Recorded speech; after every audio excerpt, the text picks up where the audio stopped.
Nah, saya dapat firman yang saya mau bagikan hari ini. Waktu kemarin, baru beberapa minggu lalu, saya kembali pelayanan dari Amerika. Di Amerika, Roh Kudus berbicara untuk membagikan ini kepada Anda. Jadi khotbah saya hari ini 4 kali sama semuanya.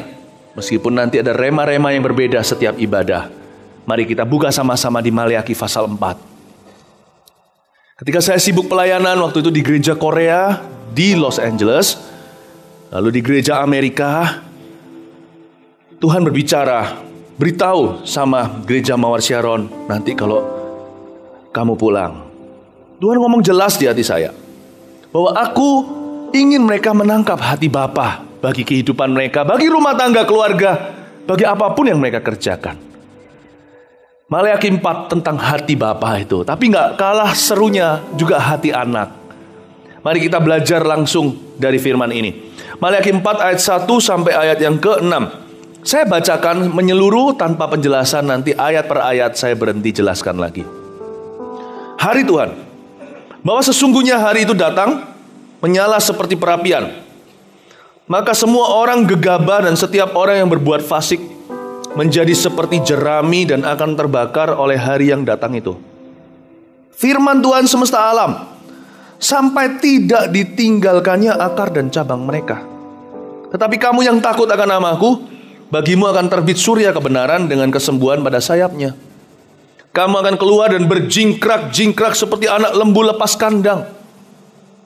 Kamu akan menginjak-injak orang-orang fasik, sebab mereka akan menjadi abu di bawah telapak kakimu pada hari yang kusiapkan itu, firman Tuhan semesta alam.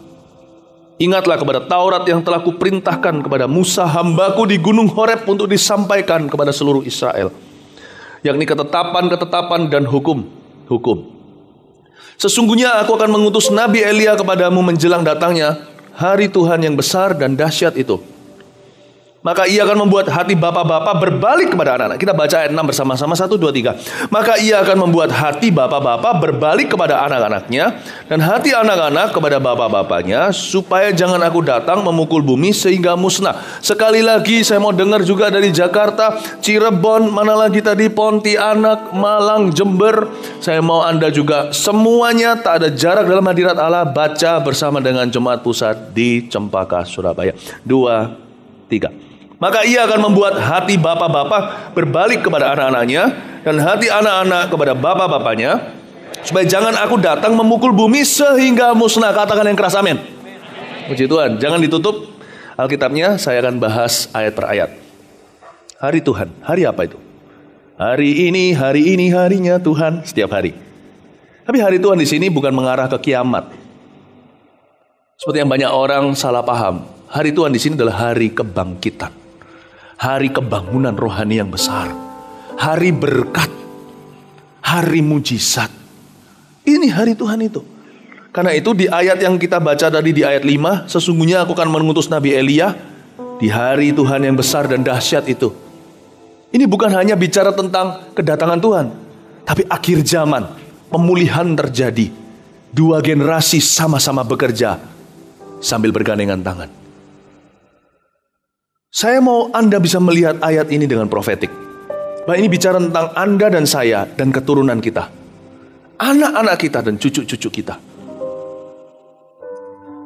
Hari Tuhan besar dan dahsyat, itu hari tentang kebangunan rohani. Bagaimana kita bisa melihat hari berkat itu datang? The year of the Lord's favor. Tahun rahmat Allah itu bisa datang. Gimana caranya? Mari kita sekarang lihat ayat pertama. Bahwa sesungguhnya hari itu datang menyala-nyala seperti perapian. Maka semua orang gegabah dan setiap orang yang berbuat fasik menjadi seperti jerami dan akan terbakar oleh hari yang datang itu. Persiapkanlah jalan bagi Tuhan. Kalau kita mau melihat pekerjaan Tuhan nyata di zaman kita, dan saya nggak berbicara tentang pekabaran Injil, hidup kita inilah Injil terbuka. Pekerjaan karir kita termasuk di dalam panggilan kita. Kalau kita mau melihat penyertaan Tuhan heran dalam hidup kita, maka kita harus mempersiapkan jalan bagi Tuhan. Setiap lembah harus ditutup, gunung harus diratakan. Dan siapakah orang gegabah? Siapakah orang yang berbuat fasik di sini? Ini mewakili dosa 2 generasi. Ada beberapa sikap hati yang harus diubah sebelum Allah bekerja. Yang pertama, orang gegabah. Dalam bahasa Inggrisnya, the arrogant. Atau orang yang arogan. Ini secara profetik bicara tentang dosa generasi yang lebih tua. Karena tanpa kita sadari bertambah usia, kita merasa tidak perlu belajar lagi. Kita merasa anak muda gak tahu apa-apa. Sedikit banyak ragi Farisi mulai merasuki tubuh kita. Dengan menuanya usia kita. Kalau kita gak hati-hati, kita bisa jadi orang Farisi yang menghalangi orang lain untuk dipakai oleh Allah. Menghalangi pekerjaan Tuhan di masa yang akan datang. Hati-hati dengan ragi itu. Hati-hati dengan roh arogansi. Waktu kita muda, kita mau belajar. Dan kalau orang muda bicara sama orang tua, merasa tersanjung rasanya aku belong atau termasuk dalam klub orang-orang dewasa. Tapi orang-orang tua, ketika melihat gereja mulai banyak anak mudanya, kadang-kadang kita merasa, ini gereja kok gereja muda-mudi, aku gak cocok di sini. Itu adalah keluar dari kata-kata, itu kata-kata keluar dari orang yang hatinya bukan hati Bapa. Hati Bapa selalu mengalah. Arogansi bukanlah hati ayah. Kadang-kadang kita merasa, sana anak muda belum tahu apa-apa, belum masak makan asam garam. Ini bicara tentang dosa generasi yang lebih tua. Harus disingkirkan kalau kita mau lihat kelanjutan pekerjaan Allah. Hai Saul, kau harus mengalah agar Daud bisa dibangkitkan. Karena itu orang-orang tua di sini harus punya visi untuk anak-anak mereka. Dan ini bisa diterapkan bahkan di dalam pekerjaan kita. Siapa yang punya cabang harus mikirkan punya visi untuk cabang itu. Jangan hanya untuk pusatnya. Miliki hati Bapa. Apa yang saya sampaikan ini tidak melulu bicara tentang hubungan rumah tangga ayah dan anak kandung. Tapi inilah adalah, boleh dikatakan kebaktian ini seperti seminar kepemimpinan. Tuhan ajarkan kita punya hati Bapa. Jangan arogan. Jangan kita merasa kalau yang lebih muda pasti lebih lemah. Yang lebih muda gak tahu apa-apa. Singkirkan itu kalau kita mau melihat Tuhan bekerja dengan luar biasa di hari depan kita. Karena itu Paulus memperingatkan kepada kita. Seperti yang ditulis di sini, ayat-ayat tambahan saya munculkan semua di layar LED. Supaya Anda tetap dan saya buka di ayat-ayat emas kita di Maleakhi 4. 1 Korintus 4 ayat 15 munculkan multimedia. Sebab sekalipun kamu mempunyai beribu-ribu pendidik dalam Kristus, kamu tidak mempunyai banyak bapa. Ada sebuah krisis global, krisis bapa di dunia ini. Dan itu termasuk kalau kita nggak sadari di dalam gereja. Kamu tidak mempunyai banyak bapa di dalam rumah. Karena akulah yang dalam Kristus Yesus telah menjadi bapamu oleh Injil yang kuberitakan kepadamu. Ada sebuah panggilan, matikan ini multimedia. Ada sebuah panggilan sorgawi agar tempat bapa kembali ditempati. Di rumah lebih banyak orang-orang yang merupakan penyokong keluarga, bukan ayah. Hanya karena Anda dan saya memberi makan keluarga, memberi kebutuhannya, ada banyak ayah yang absen sekalipun uangnya selalu jalan. Saya kenal pada waktu saya masih sekolah dengan teman-teman saya orang-orang Hong Kong nakal-nakal. Ayahnya, jangan khawatir, yang namanya dana itu mengalir seperti ledeng yang tidak pernah kehabisan. Tapi mereka adalah anak-anak yang kesepian. Waktu itu usia saya umur 16 tahun nakal-nakalnya. Saya dengan teman-teman semua yang nakal-nakal. Waktu saya sekolah di Kanada. Waduh, saya kalau naik mobil saya mobil Jepang. Mobil mereka mobil balap. Saya minder. Yang kuda-kudaan Ferrari apa segalanya itu sudah mereka tunggangi. Tapi mereka adalah orang-orang muda yang penasaran. Mencari jati diri, kesepian. Papa mama selalu alirkan dana tak terhingga. Tapi mereka absen dalam hidupnya. You see, ada banyak ribu-ribu pendidik. Beribu-ribu pendukung keluarga. Sedikit bapa. Di dalam gereja, di mana-mana Tuhan suruh kita orang Kristen, anak-anak Tuhan, untuk memiliki hati bapa. Dan itu harus disengaja. Tidak boleh arogan. Arogan bukan hanya jahat, absen. Kita merasa duniamu gak perlu. Orang arogan adalah orang yang tidak mempedulikan orang lain. Demikianlah banyak sifat ayah-ayah yang bukan bapak-bapak yang baik. Saya ceritakan tadi pagi bagaimana saya sempat melihat Sering melihat di mana kalau ayah dan keluarganya pergi makan, karena kita kan hidup di tengah masyarakat, pergi ke restoran. Nah kalau mereka nggak makan karena mereka seru makan, mereka nggak bicara karena mereka seru makan. Saya bisa mengerti, semua kita juga begitu kalau lagi kelaparan. Tapi ada loh keluarga-keluarga sekali-kali saya temukan, selama 45 menit kita makan bersebelahan tanpa saling mengenal, saya diam-diam perhatikan mereka nggak bicara satu sama lain loh. Sang ayah tutup mulut sama sekali. Kok bisa ya? Papa tapi bukan Bapak. Absen dalam kehidupan anak-anaknya. Saya berdoa Tuhan, jangan sampai Jemaat Mawar Sharon ada yang seperti ini. Kita harus sengaja. Lalu generasi yang berikutnya disebut yang berbuat fasik. Kata fasik di sini memberontak. Ini bicara secara profetik tentang dosa orang-orang muda, generasi yang lebih muda yang cenderung untuk membangkang dan memberontak. Nah, ini sekarang saya bicara kepada yang kaum muda. Kepada yang kaum muda. Jangan melihat kekurangan ayah kita. Lakukan bagianmu dan bagianku. Saya senang hari ini saya berusia 40. Saya bisa bicara ke atas yang tua, saya bicara yang muda. Sekarang saya bicara kepada yang muda. Tidak ada ayah yang sempurna. Gak ada bos yang sempurna. Gak ada pendeta yang sempurna. Gak ada papa yang sempurna. Jangan lihati kekurangannya. Lakukan tanggung jawab bagian kita. Amin Bapak Ibu Saudara. Ya. Jangan gagal untuk menjadi anak. Mari kita belajar dari Tuhan Yesus. Coba dinyalain aja di depan sini Matius 16 ayat 13. Anda lihat ya, cara Tuhan Yesus memandang dirinya itu gimana. Setelah Yesus tiba di daerah Kaisarea Filipi, ia bertanya kepada murid-muridnya. Kata orang nih, siapakah anak manusia itu? Ini Tuhan sedang address himself. Matikan dulu sebentar, nanti kita lanjutkan ayat 14. Dia menyebut dirinya anak manusia. Itu adalah panggilan favorit Yesus tentang dirinya sendiri. Ya, ini adalah Tuhan itu suka menyebut dirinya sebagai anak manusia. Aneh, padahal dia anak Allah loh. Yohanes 3:16 berkata, karena begitu besar kasih Allah, ia memberikan anak yang tunggal. Dia anak Allah yang tunggal, yang hidup. Tapi kenapa selama 88 kali lewat mulut sang juru selamat anak Allah ini, 88 kali di dalam perjanjian baru, Yesus menyebut dirinya sebagai anak manusia. Apa yang Yesus coba beritahu kepada kita ya, anak-anaknya hari ini? Itu jangan gagal jadi anak. 30 tahun pertama Yesus Kristus hidup di atas muka bumi, sejak Bethlehem, hari Natal itu. Dia hidup sebagai anaknya Yusuf. 3,5 tahun terakhir saja dia disebut sebagai anak Allah pada akhirnya. Coba lihat ayat 14. Jawab mereka, ada yang mengatakan Yohanes Pembaptis, ada juga yang mengatakan Elia, ada pula yang mengatakan Yeremia atau salah seorang dari para nabi. Lalu Yesus bertanya kepada mereka, tapi apa katamu? Siapa aku ini? Baru penuturan muridnya, khususnya Simon Petrus berkata, engkau adalah Mesias, anak Allah yang hidup.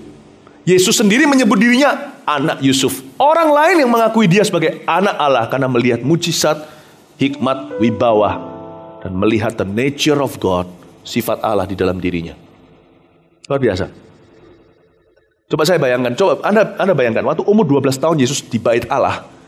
Jangan punya bias atau dengan orang Farisi dulu ya. Orang Farisi itu sebenarnya nggak semuanya buruk. Nikodemus contohnya. Orang Farisi itu nggak semuanya payah. Farisi sebuah golongan, nggak semuanya kotor, enggak. Ada pula yang namanya, hanya karena ada pendeta yang jatuh bukan berarti semua pendeta jatuh. Hanya karena ada pejabat pemerintah yang korup bukan berarti semua pejabat korup. Kita melihat hari-hari ini pejabat-pejabat baru Tuhan angkat di negeri kita. Kita bersyukur bukan? Orang-orang yang betul-betul dipilih rakyat. Bapak Ibu Saudara, saya mau beritahu, jangan kita generalize atau memandang segala pukul rata. Dan orang Farisi juga nggak semua buruk. Umur 12 tahun, Yesus bukan berdebat. Dia berdialog di bait Allah. Meskipun mereka itu kagum dengan hikmatnya Yesus, Yesus tuh belajar, bukan sok jago mau coba menang diskusi.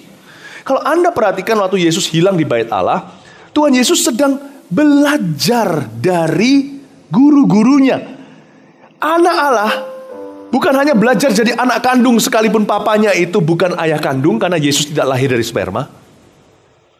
Anak Allah ini mengerti apa artinya jadi anak seorang ayah duniawi di rumah selama 30 tahun. Dan dia juga ngerti waktu umur 12 diberikan sedikit cuplikan, tujuannya adalah untuk menunjukkan bahwa Yesus pun belajar di bangku sekolah. Dia pun menjadi anak rohani orang-orang Farisi ini. Saya yakin Yesus pasti tanya. Karena di dalam diri seorang Yesus kecil yang adalah anak Allah, dia juga bertumbuh secara psikologi manusia. Karena dia melalui semua yang kita lalui agar jadi juru selamat kita. Jadi ketika Tuhan Yesus ada sesuatu dia ngerti, tapi di dalam hatinya dia paham, tapi dia masih harus belajar secara manusiawi. Dia angkat tangannya dan tanya, "Guru, menurut guru gimana ini dan itu?" Waktu dijawab, Yesus bisa memberikan refleksi, bisa memberikan respon yang mengagumkan hati mereka. Wow, dari mana hikmatmu itu bisa begitu? Amin Bapak Ibu.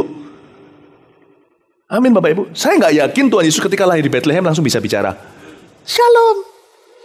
Atau oe langsung bisa berkata, "Demikian aku adalah firman."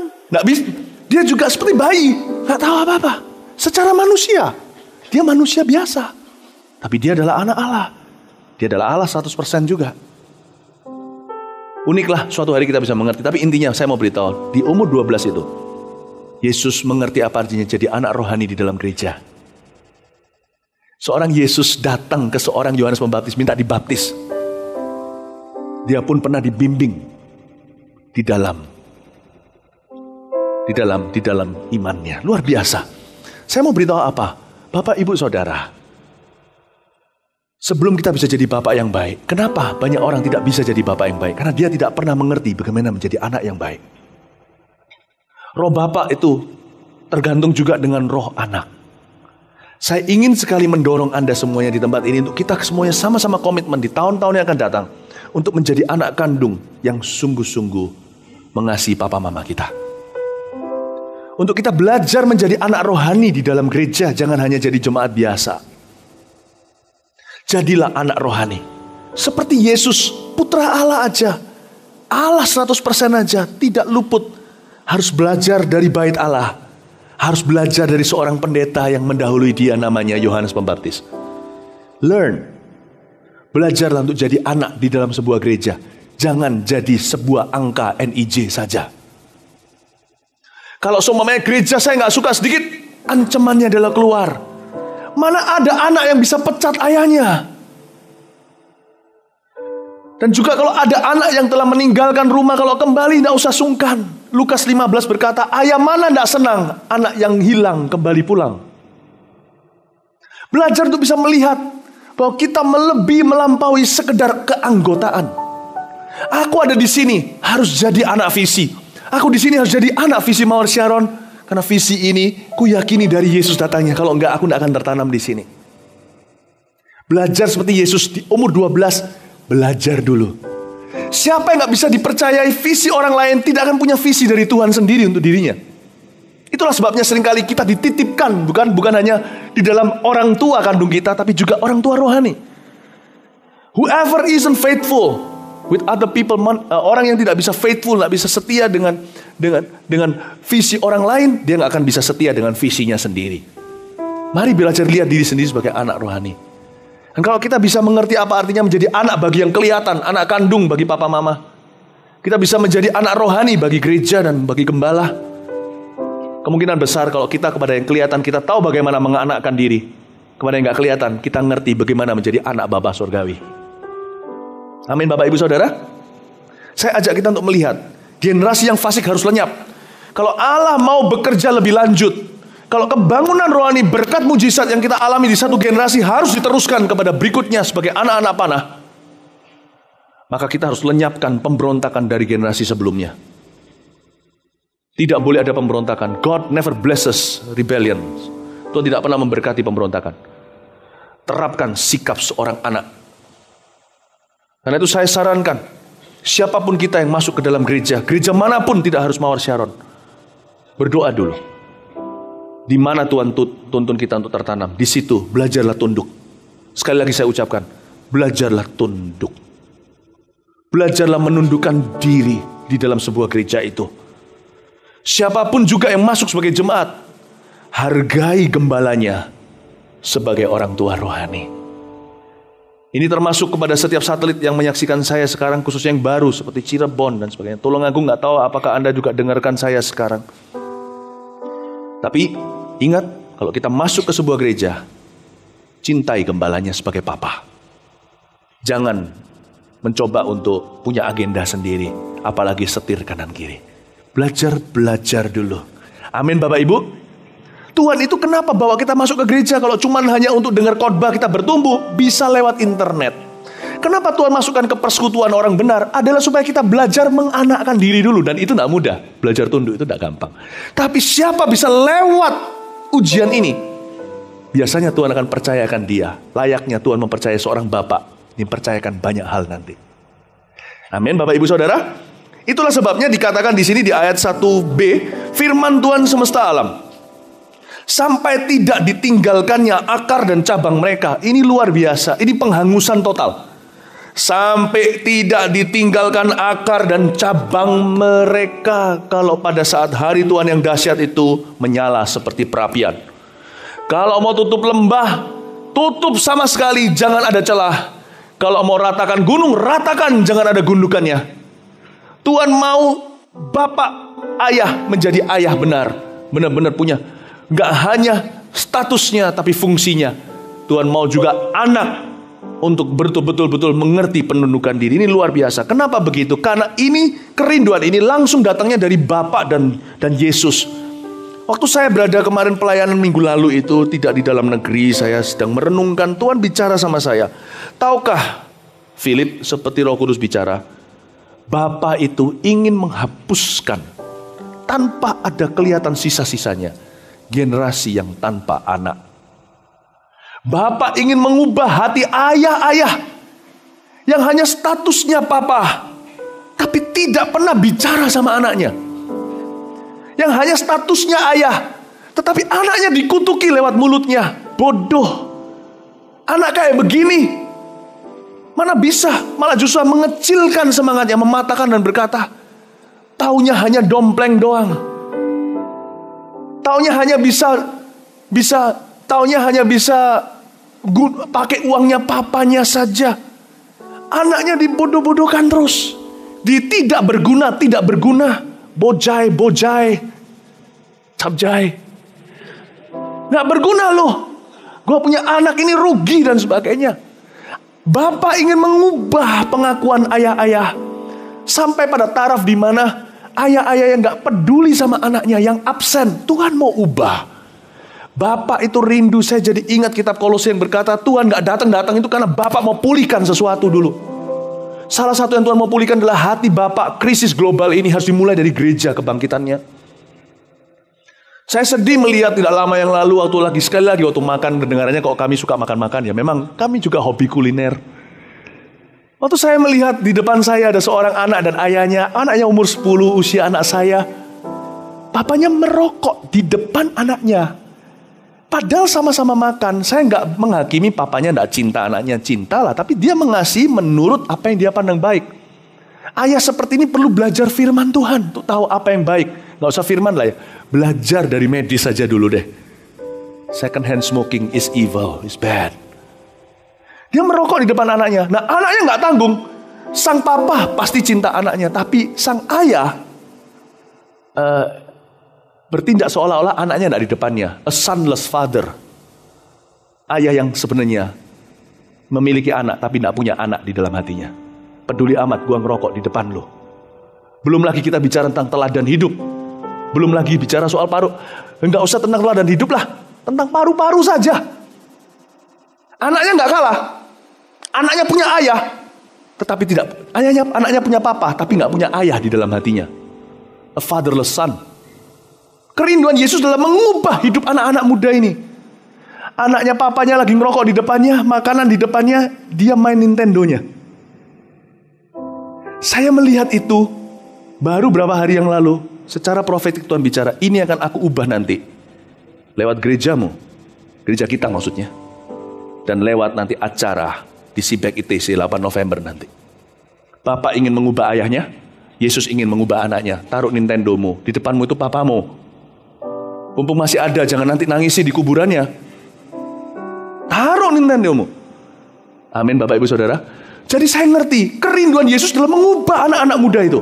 Anak-anak kecil itu. Kerinduan Bapak adalah mengubah ayahnya. Dan siapa agen perubahnya? Allah Roh Kudus.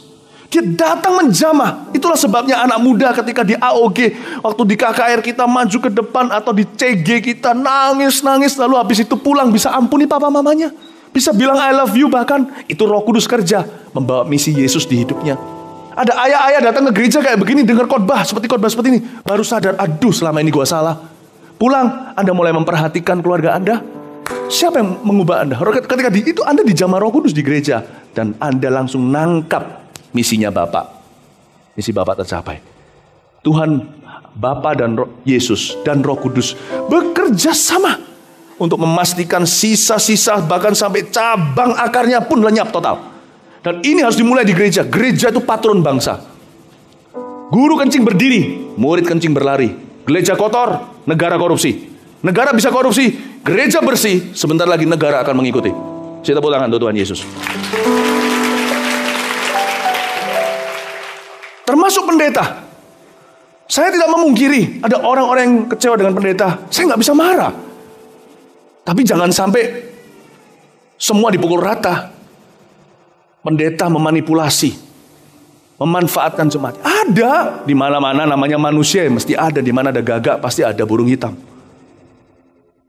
Bapak Ibu Saudara, saya mau beritahu, but we need to restore this. Kita perlu pulihkan.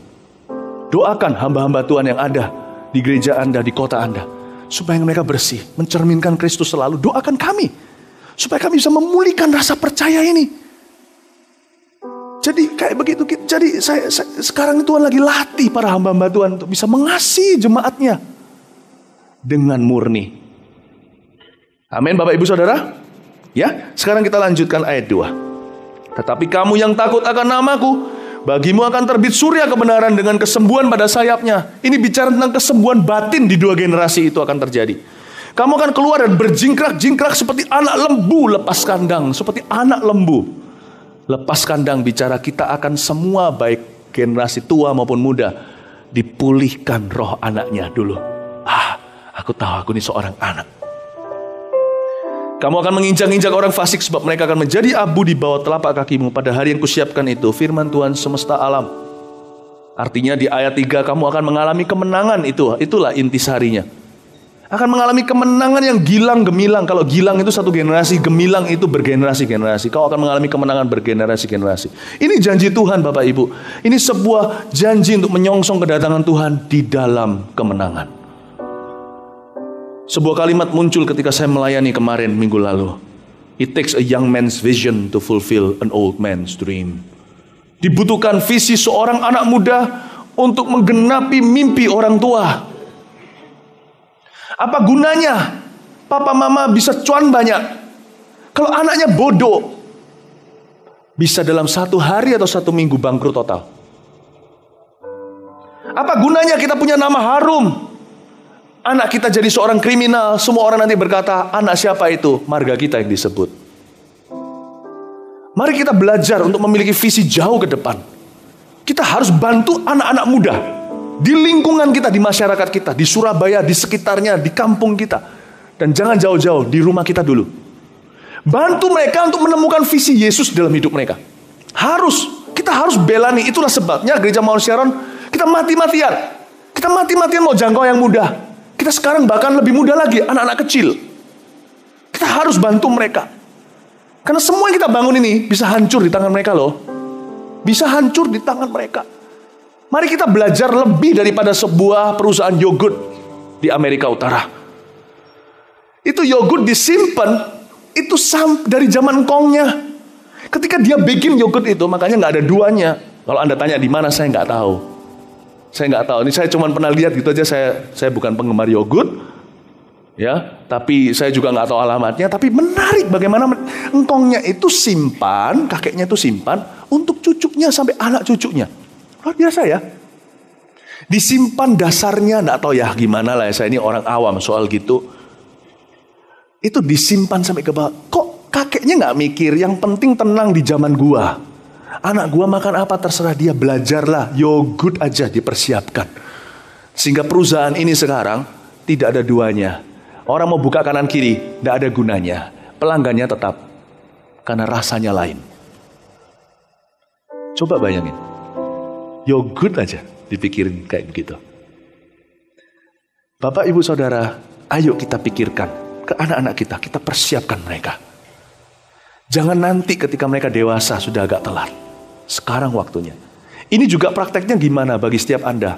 Papa, Mama, cepat perhatikan anak-anak kita. Mari, sebelum mereka suatu hari panggil kita Om dan Tante.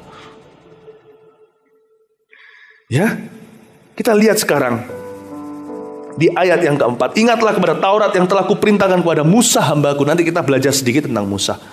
Di gunung Horeb untuk disampaikan pada seluruh Israel, yakni ketetapan-ketetapan dan hukum-hukum. Musa ini luar biasa. Musa salah satu figur ayah secara rohani yang menurunkan Taurat turun-temurun. Musa menciptakan lagu, kalau Anda lihat di Perjanjian Lama. Dengan lagu dia turunkan ke anak-anaknya value atau nilai. Luar biasa. Musa ini seorang hamba Tuhan yang mempersiapkan generasi berikutnya. Bahkan dia menubuatkan, nanti suatu hari akan ada nabi seperti aku dibangkitkan dari antaramu.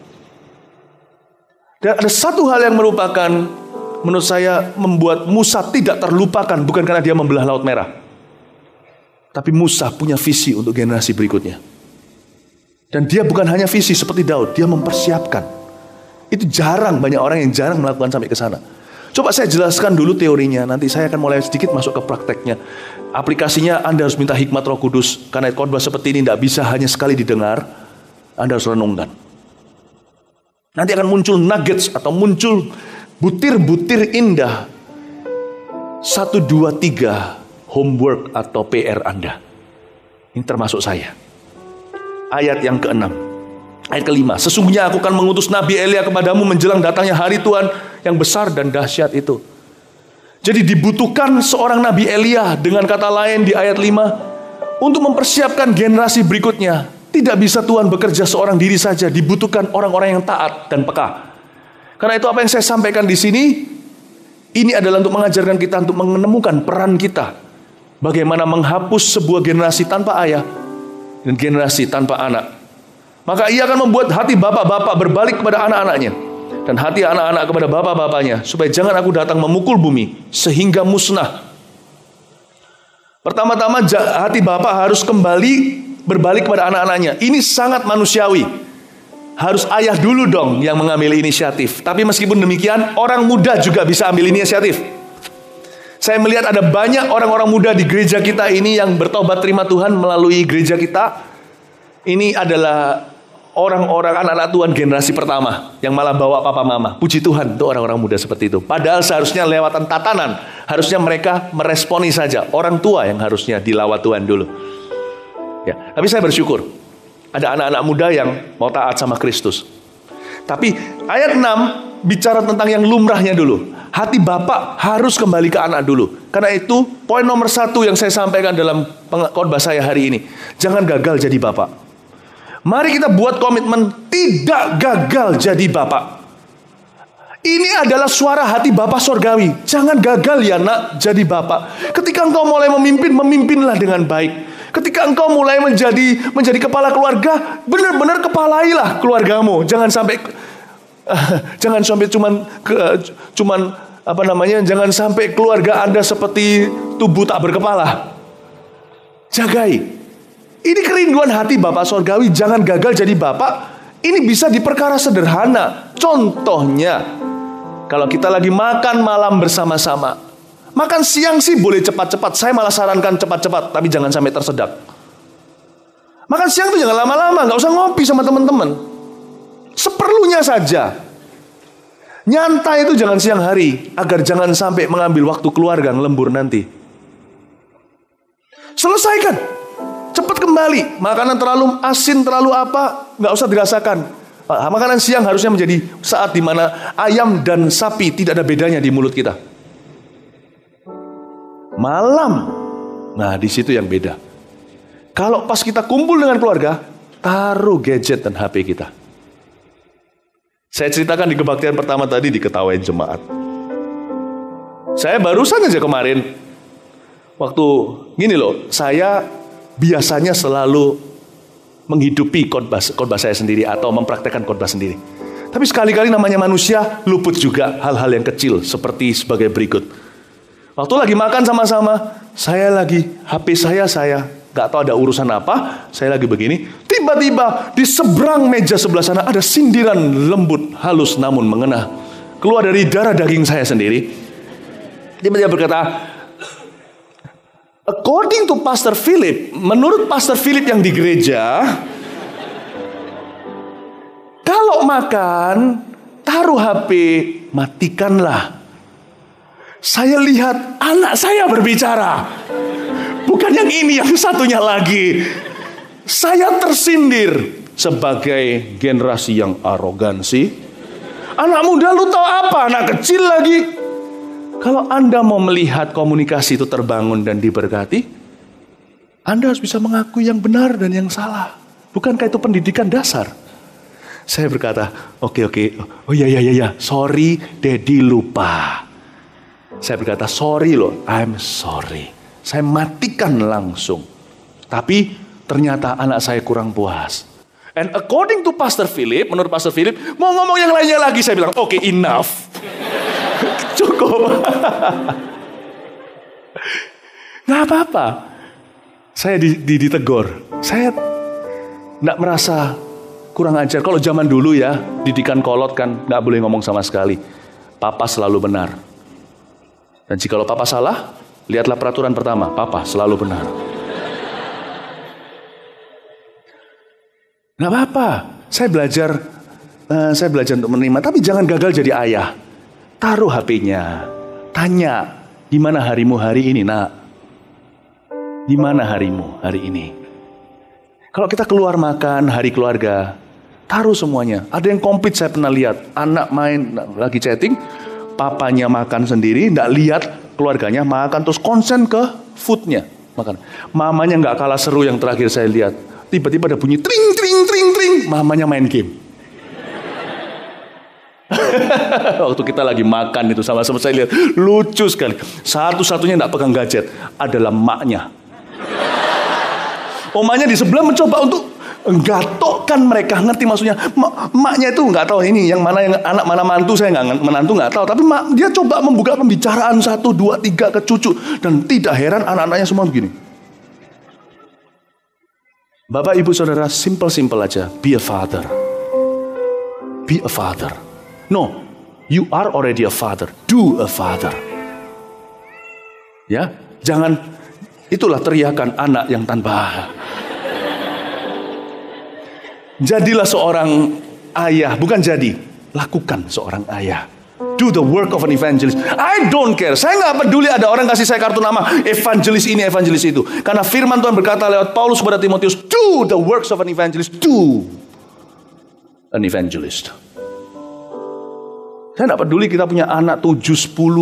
Kalau hobi nomor 1, anak nomor 2. Oh, sukacita itu lebih ketika dengan hobi kita ajak anak kita bersama-sama menikmatinya. Itu luar biasa. Jadi gampang aja yang simpel, yang ajarlah anak Anda berbicara ya. Lalu yang berikutnya jangan gagal menjadi papa. Itu seperti apa ya? Gariskanlah masa depan mereka. Gariskanlah masa depan anak Anda. Bukan hanya ketika mereka masih kecil, ketika Anda perlu memilih sekolah untuk mereka. Tetapi justru ketika kita semakin tua. Cepat aja buka beberapa ayat ya. Munculkan di depan sini bilangan tadi yang saya sudah siapkan, bilangan 29 ayat 12-13. Bilangan 29 munculin aja. Saya mau tunjukkan Musa sedikit ya.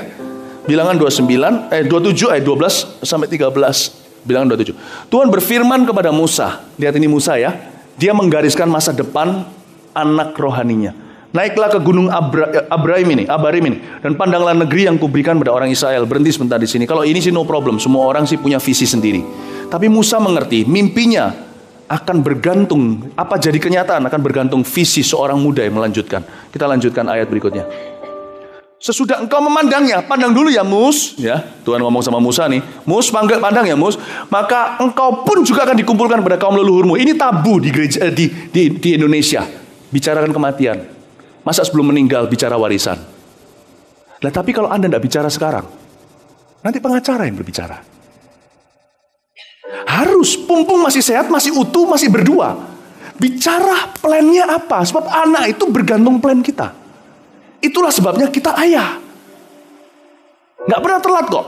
Bicarakan sekarang. ekspektasi Anda. Ini Musa, belajar dari Musa. Gariskan masa depan. Ini sebuah bangsa malah bergantung. Karena anak Anda akan menjadi pengubah bangsa. Engkau pun juga akan dikumpulkan pada kaum leluhurmu. Sama seperti Harun abangmu dahulu. Harun sudah almarhum saat itu. Sekarang buka di ayat, terusin ayat 15 kalau nggak salah ya. Tadi saya tulis 15 sampai 20, berapa? 20 ya. Munculin. Lalu berkatalah Musa kepada Tuhan, biarlah Tuhan Allah dari roh segala makhluk mengangkat atas umat ini seorang yang mengepalai mereka waktu keluar dan masuk, dan membawa mereka keluar dan masuk, supaya umat Tuhan jangan hendaknya seperti domba-domba yang tidak mempunyai gembala. Tuhan, aku menolak segala ambiguity atau segala sesuatu kebeluran, ketidakjelasan. Aku menolak itu. Musa ini mengambil keputusan luar biasa. Lihat berikutnya.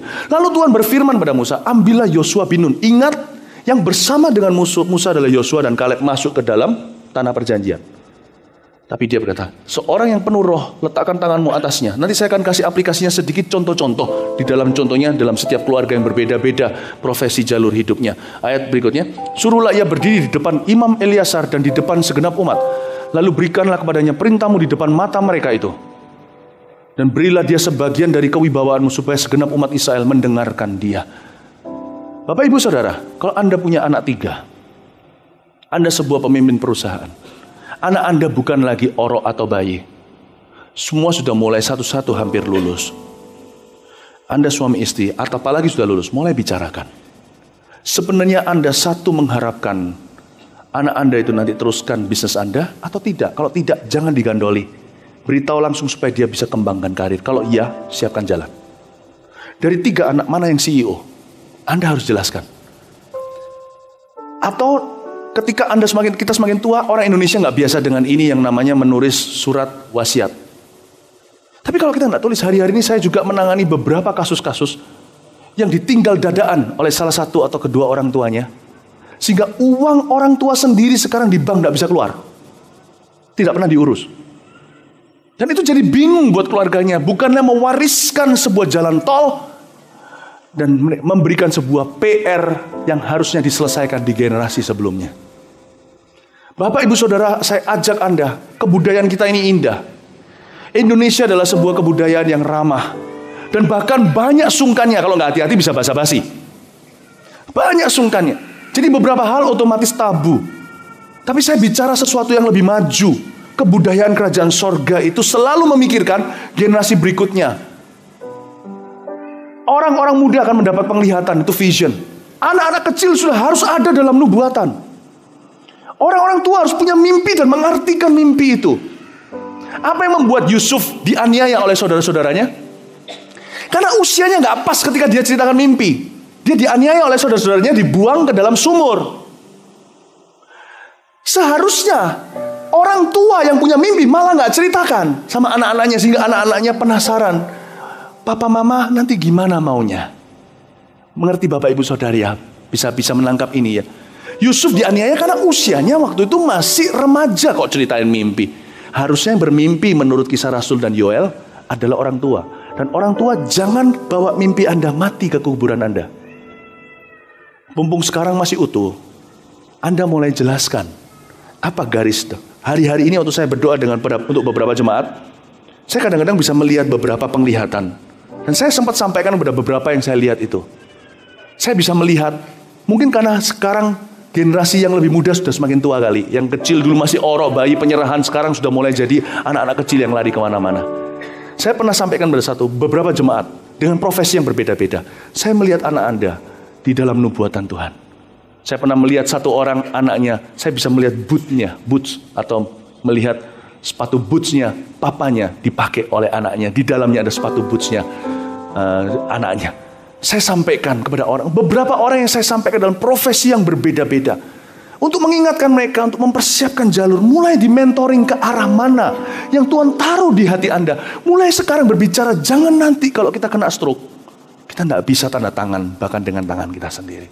Now, saya umur 40, saya masih jauh dari kuburan dalam nama Yesus. Tapi saya mulai memikirkan jalur itu. Bicara dengan suami dan istri, habis ini pasangan-pasangan. Keluar dari gereja ini, jadikan PR. We need to talk. Kita perlu bicara. Amin Bapak Ibu Saudara. Bukan mempersiapkan untuk mati, jangan salah ngerti. Tapi mempersiapkan untuk buah hati. Kita sekarang lihat beberapa ayat lagi, saya akan selesai. Coba munculkan di 2 Raja-Raja 20 ayat 14-19. Ini adalah ayah yang absen. Ayah yang tidak peduli masa depan anaknya. Kemudian datanglah Nabi Yesaya kepada Raja Hizkia dan bertanya kepadanya, apa yang telah dikatakan orang-orang ini? Dari mana mereka datang? Jawab Hizkia, mereka datang dari negeri yang jauh, dari Babel. Berikutnya. Terus, lalu bertanya lagi, apa yang dilihat mereka di istanamu? Jawab Hizkia, semua yang ada di istanaku telah mereka lihat. Tidak ada barang yang tidak kuperlihatkan pada mereka di perbendaharaanku. Lalu Yesaya berkata pada Hizkia, dengarkan firman Tuhan. Sesungguhnya suatu masa akan datang bahwa segala yang ada di dalam istanamu yang disimpan oleh nenek moyangmu sampai hari ini, semua akan amblas habis, ludes, diangkut ke Babel di zamannya anakmu. Tak ada barang yang ditinggalkan, demikian firman Tuhan. Dan dari keturunanmu yang akan kau peroleh akan diambil orang untuk menjadi sida-sida di istana Raja Babel. Dari Anda seorang raja, nanti anak Anda pegawai semuanya. Lihat, tidak ada yang salah dengan pegawai, jangan salah ngerti loh ya. Tapi ini jatuh, dari konteksnya dia jatuh. Dia ini dari raja yang mulia. Anaknya semua jadi sida-sida. Sida-sida itu yang ngambilin tray makanan di zaman Babel atau di negara-negara yang merampas mereka. Kok bisa dari seorang raja keturunan jadi tawanan? Karena ayahnya tidak mempersiapkan jalan untuk kerajaan, untuk kesuksesan itu diteruskan. Lanjutin. Hizkia menjawab kepada Yesaya, sungguh baik firman Tuhan yang engkau ucapkan itu, tapi pikirnya asal ada damai. Asal ada damai dan keamanan seumur hidupku. Wow, ini ayah yang absen, Hizkia. Saya mau tunjukkan ayah yang gak absen. Ayah yang mau belani untuk memikirkan gimana yang terbaik, sekalipun nanti ujungnya tentunya setiap kita terserah anak-anak kita. Tetapi lihat Daud, munculin yang di Tawarik. 1 Tawarik 22-5. Bedanya Hizkia dan Daud. Daud mengumpulkan orang-orang asing yang ada di negeri orang-orang Israel. Lalu ditempatkannya tukang-tukang untuk memahat batu-batu pahat yang akan dipakai untuk mendirikan rumah Allah. Perhatikan baik-baik. Daud seorang warrior. Dia itu perang. Dia tahu gimana membangun persenjataan perang. Kalau hari ini di dalam pemerintahan, Daud cocok menjadi menteri pertahanan. Menteri apa? Pokoknya yang selalu pikirannya berjual beli submarine. Bagaimana tambah tank. Ubah strategi, latihan bersama militer dengan negara tetangga atau dengan negara yang adik kuasa militernya dan sebagainya. Daud berpikirnya begitu. Dia keluar dari jalurnya. Itu namanya dalam bahasa Surabaya dibelani. Dia keluar dari jalurnya, bahkan dari personalitinya. Lihat, Daud menyediakan sangat banyak besi untuk paku-paku bagi daun pintu gerbang. Dia nggak tahu paku-paku. Daud tuh tahu peluru-peluru. Dan bagi tupai-tupai, mana tahu dia tupai. Dia membunuh Goliat, singa beruang, dia paham. Ini by the way, ini bukan tupai hewan ya, saya cuma intermezzo saja. Juga sangat banyak tembaga yang tidak tertimbang beratnya. Next. Dan kayu aras yang tidak terbilang banyaknya. Sebab orang Sidon dan orang Tirus membawa sangat banyak kayu aras bagi Daud. Terus? Karena pikir Daud, perhatikan pikiran Daud. Dalam nama Yesus pikiran Daud masuk ke pikiran kita. Apapun profesi Anda. Untuk anak bangsa, anak rohani, untuk anak-anak muda, anak-anak kecil di lingkungan kita. Let us have, mari kita tangkap hati Bapak, jangan gagal jadi ayah. Karena pikir Daud, Salomo anakku masih muda dan kurang berpengalaman. Dia bukan lakukan itu sebagai hinaan, tapi dia lakukan itu sebagai beban. Dan rumah yang harus didirikannya bagi Tuhan harus luar biasa besarnya. Aku mau kasih dia curi start. Sehingga menjadi kenamaan dan termasyhur di segala negeri. Sebab itu baiklah aku mengadakan persediaan baginya. Baiklah aku mengadakan persediaan baginya. Lalu Daud membuat sangat banyak persediaan. Senang sekali ini kata-kata berikutnya. Sebelum ia mati. I love it. Saya menyesalkan ada banyak orang yang hari ini pengacara yang harus melakukan tugas mereka. Dan itu tidak free. Saya nggak melawan. Di sini juga di jemaat kita juga banyak juga profesi pengacara. Ada juga minimal. Tapi alangkah baiknya Anda bisa dapat rezeki itu dari orang-orang non-Mawar Sharon. Yang di Mawar Sharon nggak perlu jasa Anda. Karena gembala pendetanya sudah ajari dari firman Allah. Amin Bapak Ibu Saudara. Saya berdoa klien Anda tambah banyak. Tapi bukan dari sini. Dari sini semuanya sehat sekali. Amin Bapak Ibu. Mari jangan gagal jadi bapak. Mari kita persiapkan. Saya mengatakan ini secara profetik, apapun itu juga, dalam konteks apapun juga. Siapkan Bapak Ibu. Saya umur 40 itu saya sudah mikirin sekarang. Ya, masing-masing keluarga lain-lain, tapi saya mulai pikirin ke depan gini dan gitu. Ya, secara rohani juga mulai muncul orang-orang di dalam bidang-bidang yang kita pegang. Miliki hati yang besar, katakan kanan kirinya, miliki hati yang besar. Amin. Oke, yang salah satu aplikasi lagi jangan gagal menjadi bapak adalah jangan pernah kutuki anak Anda. Siapapun itu, jangan anggap itu sebagai saingan. Ucapkan perkataan yang positif tentang mereka. Seperti ayah terhadap si bungsu. Ketika bungsu kembali, ayahnya tidak mengungkit dosanya, tapi berkata, dia mati, sekarang dia kembali. Kata-katanya itu selalu positif, ya. Dengan cepat saja, jangan. Yang kedua tadi, hati bapak kembali ke anak. Kan sekarang hati anak kembali ke bapak, jangan gagal jadi anak. Mari kita belajar sebagai anak seperti Tuhan Yesus 30 tahun pertama hidupnya dibandingkan dengan 33 tahun seluruh hidupnya. Dia konsentrasi hanya menjadi anak di rumah Maria. Bapak, ibu, saudara, jangan kita gagal menjadi anak. Belajar dari Tuhan Yesus, kita jadi anak-anak yang loyal dan taat. Saya tidak akan bahas, ini nggak sempat untuk bicara tentang Gehazi. Ada satu ayat-ayat lagi tentang Gehazi, itu luar biasa. Tentang Lot dan Abraham. Tentang Gehazi. Kenapa Gehazi tidak mengalami mujizat seperti Elisa? Karena DNA-nya nggak bisa turun. Karena Gehazi nggak loyal. Gehazi itu orang yang menjual malah. Bapak, ibu, saudara, kalau Anda masuk ke pernikahan, tutup pintu belakang, tidak ada harapan perceraian. Kalau Anda mau bertumbuh dalam sebuah gereja, dan ini bukan keluar dari roh posesif saya mengatakannya, Anda harus hidup mati, Anda sudah berpikir demikian, aku di gereja itu bertumbuh, berbuah, ketemu Tuhan. Dengan papa mama juga sama, jangan pernah menyesali mereka. Pertanyaan, mengapa kok dia adalah ayahku? Jangan pernah keluar dari mulut Anda, sebab tidak ada jawabannya. Termasuk mereka yang telah dilecehkan. Saya pernah bertemu dengan beberapa orang yang dilecehkan oleh ayahnya sendiri.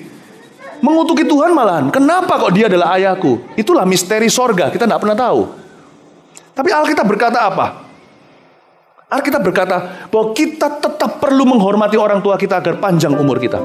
Menghormati orang tua tidak sama dengan mengaguminya kalau orang tuanya adalah bandit. Tetap harus menghormati. Gimana kalau orang tuanya adalah single parent, nggak tahu papanya yang mana? Kasus gini ada loh ya. Ternyata mamanya adalah seorang pelacur. Bagaimana aku bisa menghormati orang tuaku? Ibuku seorang pelacur. Alkitab tidak pernah salah, menghormati itu menghormati. Menghormati tidak sama dengan mengagumi. Wow, tahu nggak, mamaku pelacur. Nggak bisa begitu. Tapi Anda tidak perlu menyangkal dia seperti malin kundang. Kalau mamanya lagi sakit, obatkan. Sekalipun dia adalah seorang wanita tidak baik. Tetap perlu melakukan bagian kita sebagai anak. Jangan lihat kesalahan orang tua kita berapa. Kesalahan mereka mungkin lebih besar. Kan guru kencing berdiri, murid kencing berlari. Kalau seluruh sekolah pesing, kan yang salah gurunya. Tapi hai murid, jangan tuduh kencing orang tuanya. Lap sendiri, kencing sendiri. 80% mungkin salah papa mama. Anak muda kan sering merasa dirinya paling benar. Nggak fair. Hari ini kalau di Amerika sering kali orang berkata, it's not fair. Where's my right? Mana hakku? Oke. Saya kan bisa bicara sama anak muda nih. Oke, nggak fair wis. Papa mama yang salah wis ya. Nggak apa-apa. 80% salah papa mama. Tapi Anda nggak berani loh ya. Hapuskan 20% bagian Anda. Mana ada orang di sini berkata, aku nggak salah sama sekali. Berarti orang itu pendusta, kata 1 Yohanes. Dia membuat Tuhan juga jadi pendusta. Karena Tuhan menyebut kita sebagai orang berdosa. Masa Tuhan salah? Mungkin kesalahan papa mama 80%, kesalahan kita 20%. Jangan hiraukan 80% salah papa mama. Itu urusan mereka dengan Tuhan. Urusan kita 20% dulu. Dan 20% kesalahan kita adalah 100% tanggung jawab kita untuk minta maaf sama mereka dulu. Biasakan sebagai anak terhadap papa mama atau terhadap mertua untuk say sorry kalau memang dibutuhkan. Anda dan saya harus membiasakan seperti itu. Siapapun juga kita. Sorry kita itu harus 100% tanggung jawab kita. Sekalipun kalau kadang-kadang kita yang salahnya lebih sedikit. Karena seringkali salah kita lebih banyak. Amin Bapak Ibu Saudara. Saya harap Anda bisa menangkap konsep-konsep ini. Jadi menghormati tidak harus mengagumi. Menghormati itu berarti belajar untuk meneruskan keberhasilan, meneladani keberhasilan. Nih, saya kasih nih ya, definisinya menghormati. Meneladani keberhasilan mereka dan tidak mengulangi kegagalan mereka, namun tetap berbicara positif tentang mereka. Jangan seperti Ham, anak Sem, Ham, Yafet, anaknya Nuh yang dikutuk karena menceritakan ketelanjangan papa mamanya. Kalau Anda dan saya tidak punya kata-kata baik yang kita ucapkan tentang orang tua kita, mending jangan bilang apa-apa. Ngomong yang lain, alihkan perhatian, bicara yang lainnya saja. If you've got no positive things to say about your mother and your father, say nothing. Jangan bicara apa-apa. Teladani keberhasilan mereka. Jangan ulangi kegagalan mereka, namun tetap bicara yang positif tentang mereka. Hormatilah papa mamamu. Beri tepuk tangan untuk Tuhan Yesus. Mari kita semua bangkit berdiri. Thank you Jesus. Dan itu termasuk juga dengan pendeta, gembala. Bapak ibu saudara, baik itu buat Mawar Sharon maupun buat gereja-gereja lain. Mari jemaat Mawar Sharon, kalau Anda ketemu dengan orang di masyarakat yang datang tuh bicara dengan Anda, jelek-jelekin pendetanya atau pendeta mereka yang siapa yang tahu, meskipun tidak ada urusan sama kita, Anda mungkin lebih marah kalau pendeta sendiri dikata-katai. Tapi harusnya kita sama marahnya kalau dengar siapapun dikata-katain di luar jurisdiksi orang itu. Jadi saya mau ajarkan pada jemaat Mawar Sharon, kalau Anda dengar orang ngerasani tentang pendeta, dan itu tidak ada hubungannya dengan Anda tahu apa gunanya, dia ngomong juga apa faedahnya, toh nggak bisa mengubah apa-apa, mending alihkan perhatian. Nggak usah konfrontatif, dalam nama Yesus, nggak usah gitu ya. Iblis lepaskan, nggak usah gitu. Ini bukan KKRT itu hell. Alihkan, ya. Bahkan kalau ada orang datang ke CG Anda, lalu ceritakan kejelekan pendetanya, Anda mesti berkata, Anda harus bela dignity gembala itu. Biar dia salah pun, Anda tidak membenarkan, tapi Anda perlu meredakan pembicaraan itu, bicara yang lain yang membangun. Jangan biasakan telinga mendengar kejelekan papa orang lain. Bukan urusan kita. Belajar untuk tidak mengindahkan. Apalagi ada orang tertentu itu nggak berhikmat. Saya masuk ke toilet pria. Toilet pria itu kan bersaudara. Anda yang nggak pernah datang ke toilet pria nggak tahu kan? Kalau toilet wanita itu semua eksklusif satu-satu, setiap kamar sendiri. Kalau pria nggak, kita berdiri berjejer samping-sampingan. Shalom. Anda kan mengerti maksud saya. Saya datang masuk ke situ. Aduh. Itu dua orang berdiri bersampingan. Ngomongnya keras lagi. Bicara tentang kejelekan seorang pendeta. Saya setuju yang mereka katakan. Maksudnya itu kebenarannya memang fakta. Saya sedih di hati. Anda enggak lihat orang yang masuk ke WC ini mana ada tulisnya Kristen doang. Kan ketawa. Bahan tertawaan. Nama Tuhan yang rugi kok, bukan nama pendeta kok. Pendeta mati, orang udah lupa tempatnya. Yesus selama-lamanya. Love your Jesus please. If you don't love any pastor, just love your Jesus. Aduh, orang mau saya cubit dari belakang. Gitu ya. Hampir saya cubit, tapi enggak lah. Nanti saya bawa anak saya. Untungnya anak saya cuek-cuek gitu-gitu, kalau enggak saya tutupi telinganya. Tapi anak orang lain keliling sana, saya enggak tahu. Anak orang Kristen lain yang tersandung. Orang-orang non-Kristen yang salah paham. Oh gitu, dasar lihat Kristen gini-gini. Padahal nggak gitu loh, kekristenan nggak gitu. Itu fakta cuma satu tetes di tengah samudera. It's not like that. Be wise. Kalau itu salah satu jemaat Mawar Sharon, ternyata bukan kok. Mereka noleh, lihat saya tunggu. Kalau ada Mawar Shalom gitu saya tegur langsung. Kalau jemaat Mawar Sharon. Tapi nggak ada Shalomnya ya sudah, nggak kenal saya. Ya nggak urusan saya kan. Tapi saya mau beritahu pada Anda, kalau Anda jemaat Mawar Sharon yang sedang bersaudara di dalam kamar mandi itu, please beritahu, sorry ya, Bu ngomong yang itu ya, yang lain ya. Bu ngomong itu, kita ngomong yang lain saja. Ngerti ya Bapak Ibu Saudara? Belajar never entertain yang namanya merusak gambar ayah siapapun. Ayah gagal, tetap adalah papa seseorang. Jadi jemaat Mawar Sharon seperti ini, pulihkan kepercayaan di negeri. Dan kita akan melihat berkat Tuhan akan turun-temurun dalam kehidupan kita. Amin. Kasih tepuk tangan untuk Tuhan Yesus tercinta. Haleluya. Bapa di surga, kami cinta Kau. Namamu ditinggikan di seluruh bumi. Kerajaanmu ditegakkan pujian, dan umat-Mu beritakan karya-Mu. Terpujilah Tuhan Allah yang perkasa,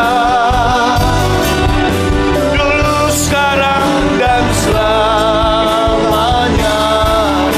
Terpujilah Tuhan Allah yang perkasa,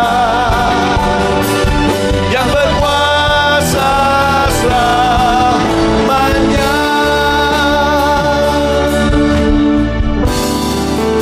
Mari kita panggil Dia Bapa, sama-sama katakan, Bapa di surga, kami cinta Kau. Nama-Mu ditinggikan di seluruh bumi, kerajaan-Mu ditegakkan atas pujian, dan umat-Mu beritakan karya-Mu. Mari kita angkat tangan kita. Terpujilah Tuhan Allah yang perkasa, dulu, sekarang, dan selamanya. Terpujilah Tuhan Allah yang perkasa, yang berkuasa selamanya. Terpujilah Tuhan Allah yang perkasa, dulu, sekarang, dan selamanya. Terpujilah Tuhan Allah yang perkasa, yang berkuasa selamanya, yang berkuasa, yang berkuasa selamanya, yang berkuasa selamanya.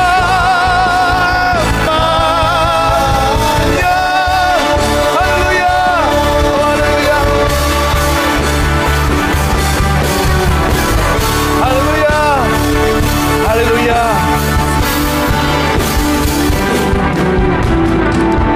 Tuhan, terima kasih materaikan firman-Mu dengan PR-PR yang berhasil kami kerjakan di dalam hati, dalam spirit Bapa dan spirit anak itu.